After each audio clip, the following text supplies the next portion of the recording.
Assalamualaikum warahmatullahi wabarakatuh. Perkenalkan, kami dari kelompok 1. Di sini kami akan mempresentasikan tugas bahasa Indonesia kami. Sebelumnya, perkenalkan terlebih dahulu, saya Muhammad Rafi dengan NRP 5008211029. Lalu selanjutnya ada Zahrani Rahmania Susanto, lalu ada Muhammad Alif Safi Wibowo, dan ada Dwi Mayasari. Di sini ada 5 topik yang akan kami bahas. Yang pertama, pentingnya referensi yang kredibel dalam membuat karya tulis ilmiah. Lalu topik yang kedua yaitu kriteria referensi yang kredibel. Topik yang ketiga yaitu cara menelusuri referensi yang kredibel secara daring. Topik yang keempat yaitu cara mengelola referensi dengan aplikasi Mendeley. Lalu topik yang kelima yaitu praktik menggunakan Mendeley untuk menulis sumber kutipan dan daftar pustaka di dalam Microsoft Word. Untuk topik yang pertama akan dijelaskan oleh Zahrani. Baik, terima kasih Raffi. Perkenalkan, nama saya Zahrani Rahmania Susanto, NRP 508211013. Topik pertama yang akan kita bahas adalah mengapa kita perlu membaca dari referensi yang kredibel dalam membuat karya ilmiah.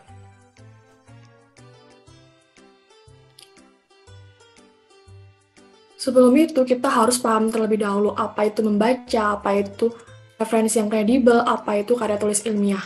Membaca adalah suatu kegiatan yang dilakukan untuk menambah informasi atau memperkaya wawasan. Referensi yang kredibel adalah referensi yang dapat dipercaya dan telah teruji kebenarannya. Sedangkan karya tulis ilmiah adalah karya tulis yang memaparkan penjelasan terkait penelitian atau pengajian dengan menggunakan etika atau kaidah keilmuan. Dari masing-masing pengertian itu, kita bisa menyimpulkan bahwa membaca suatu referensi yang kredibel ini dapat digunakan sebagai acuan untuk menulis karya ilmiah, mengingat karya ilmiah membutuhkan informasi atau bahasan yang bersifat fakta, jelas, logis, dan tentunya berasal dari sumber yang terpercaya. Dari referensi yang kredibel, kita juga bisa memiliki bekal wawasan yang bisa menunjang tulisan ilmiah kita berdasarkan data yang jelas dan menyesuaikan dengan konteks bahasan. Selain itu, bisa kalian bayangkan jika karya ilmiah yang sebenarnya harus sesuai dengan keilmuan tapi tidak menggunakan referensi yang kredibel atau menggunakan referensi yang asal, maka bisa dibayangkan bahwa karya ilmiah ini akan kehilangan maknanya dan tidak lagi bersifat objektif, karena sudah bercampur dengan argumentasi-argumentasi yang tidak lagi berdasarkan fakta. Untuk topik selanjutnya akan dibahas oleh Maya. Baik, terima kasih Zarani. Perkenalkan, nama saya Dwi Mayasari dengan NRP 500821105. Di sini saya akan menjelaskan bagaimana suatu referensi bisa dikatakan kredibel. Dari pengertiannya sendiri, menurut KBBI, kredibel adalah dapat dipercaya. Sehingga sumber atau referensi kredibel adalah sumber atau referensi yang dapat dipercaya, dipertanggungjawabkan, dan dilacak kebenarannya. Referensi kredibel biasanya didapatkan dari jurnal, buku, serta artikel hasil dari penelitian penulis, sehingga terlihat jelas kuantitas dan kualitasnya. Referensi yang kredibel sangat mempengaruhi bobot serta kualitas hasil karya, khususnya hasil karya tulis ilmiah. Dengan kita menganut pada referensi yang kredibel, hasil karya kita dapat dibilang terjamin dalam hal kebenarannya. Baik, untuk topik selanjutnya akan dijelaskan oleh teman saya, Raffi. Ya, baik. Di sini saya akan menjelaskan bagaimana cara menelusuri referensi kredibel secara daring. Yang pertama-tama, kita menentukan topik terlebih dahulu.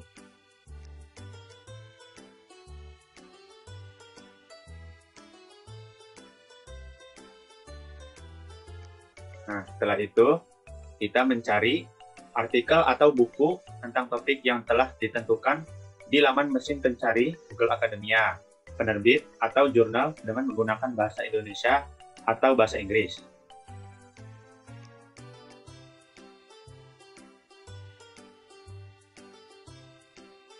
Lalu, kita memilih dan membaca artikel atau buku yang paling sesuai, mengamati penggunaan kata kunci dalam abstrak, lalu merumuskan kata kunci yang lebih spesifik.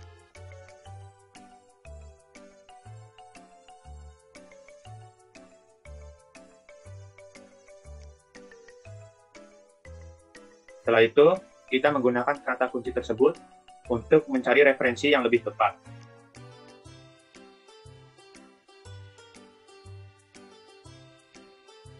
Setelah itu, kita tinggal memilih artikel atau buku yang paling dekat dengan topik yang kita inginkan. Kemudian, melihat daftar pustakanya sebagai acuan penelusuran sumber informasi kita berikutnya.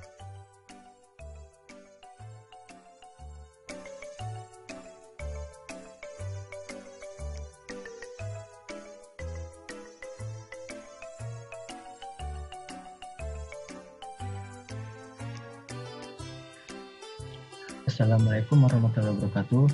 Perkenalkan, nama saya Muhammad Ali Syafiq Wibowo dengan NRP 508211021. Di sini saya akan menjelaskan topik keempat, yaitu bagaimana cara mengelola atau menyimpan referensi dengan aplikasi Mendeley. Pertama, kita membuka aplikasi Mendeley desktop terlebih dahulu. Di sini saya sudah membuka aplikasi tersebut. Nah, kemudian buatlah folder baru untuk referensi yang disimpan dalam laptop kita yang akan dimasukkan ke dalam aplikasi Mendeley. Jadi misalnya di sini kita kosongkan terlebih dahulu. Nah, untuk memasukkan file yang ada di dalam laptop kita ke dalam aplikasi Mendeley, kita bisa menggunakan beberapa menu. Yang pertama adalah menu Add File.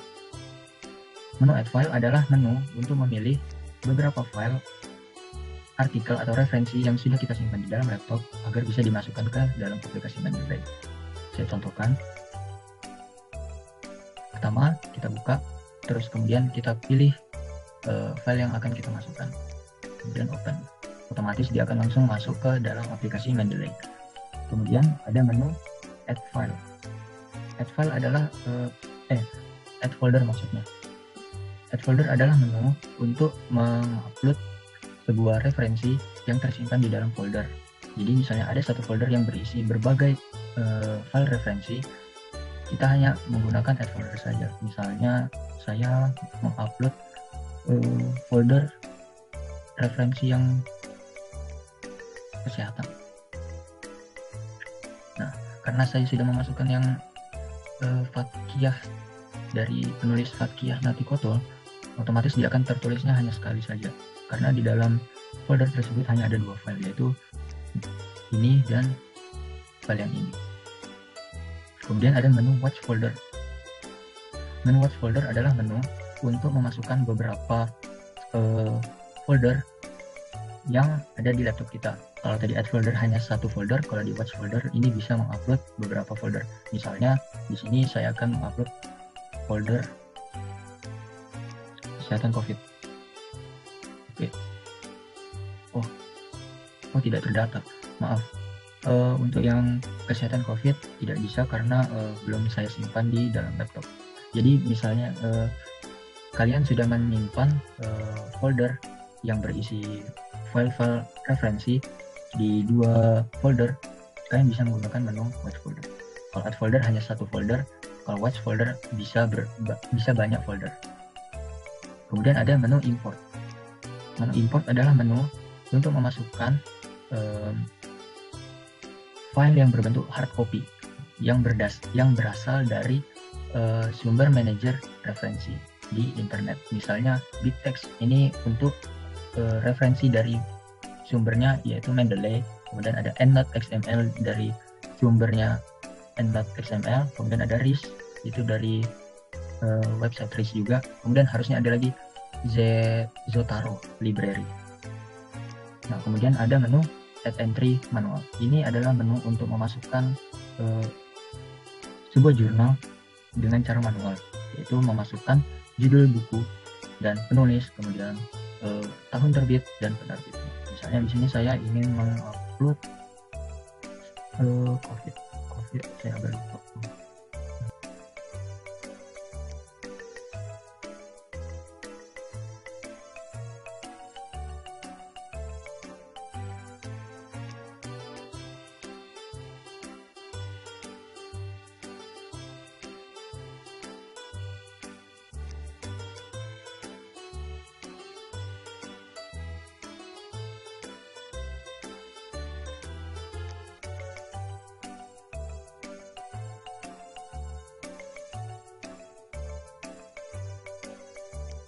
menyimpan file yang mirip, jadi yang muncul kurang lebih seperti ini.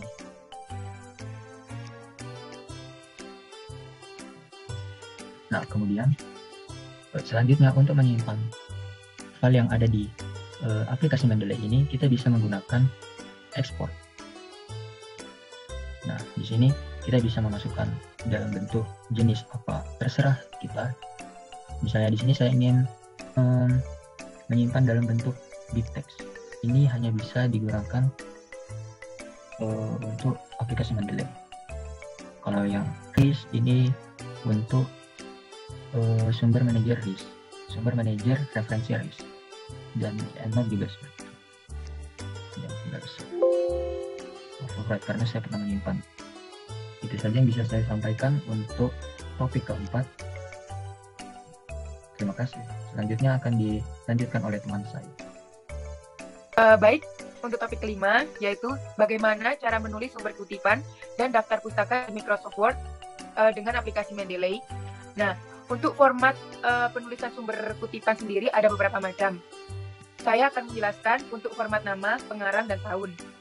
Nah, cara-caranya adalah yang pertama, membuka Microsoft Word yang berisi karya tulis kita.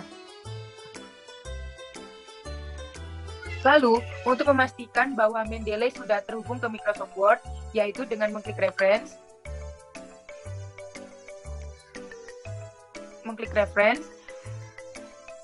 kemudian akan terlihat terdapat menu Open Station dan Open Mendeley. Kemudian, mengklik Insert Citation, dan akan muncul tab Search. Nah, setelah muncul tab Search, kita mengetik keyword sumber yang akan kita kutip.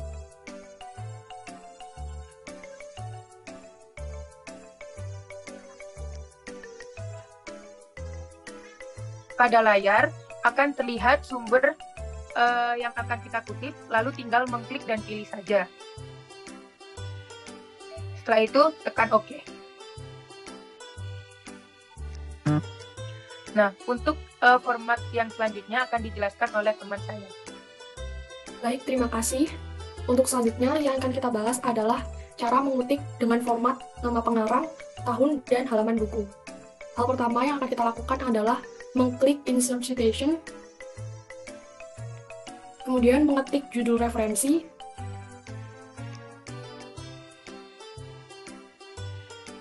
dan memilihnya. Sebelum mengklik OK, kita mengklik terlebih dahulu bagian judul referensi.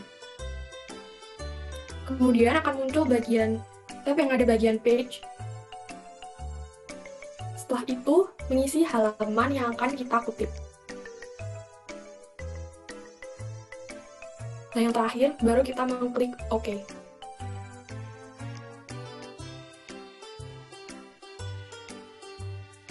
Untuk format selanjutnya akan dibahas oleh Alif.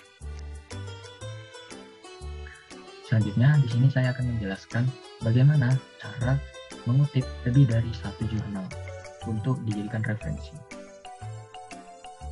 Caranya kita tekan Insert Citation dari menu Reference. Kemudian kita tulis judul bukunya yang pertama. Kemudian kita tambahkan lagi, soalnya di dalam karya kita ada referensi dari referensi lain. Kita tekan, otomatis dia langsung bertambah di sini. Kemudian langsung saja kita tekan OK.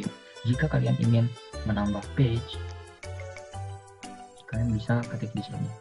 Misalnya Fathia 1. Tekan OK. Rindunya juga 1. Sekian, terima kasih. Selanjutnya akan dilanjutkan teman saya. Di sini saya akan menjelaskan cara menulis sumber kutipan dengan format tahunnya saja. Selanjutnya kita dapat melakukan langkah-langkah seperti tadi dengan mengklik menu reference.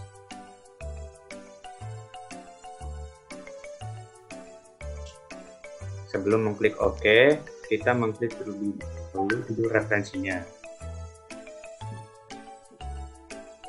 Lalu setelah muncul tab, kita mengklik kolom centang Surprise Author.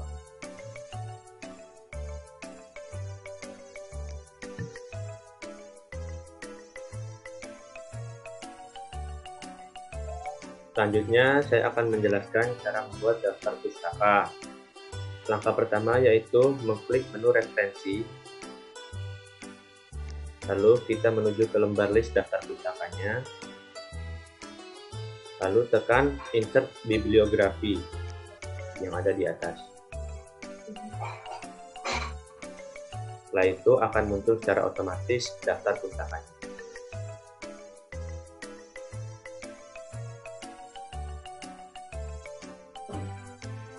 Baik, terima kasih. Sekian dari kelompok kami. Mohon maaf apabila ada salah-salah kata. Kami mengucapkan wassalamualaikum Wassalamualaikum warahmatullahi wabarakatuh.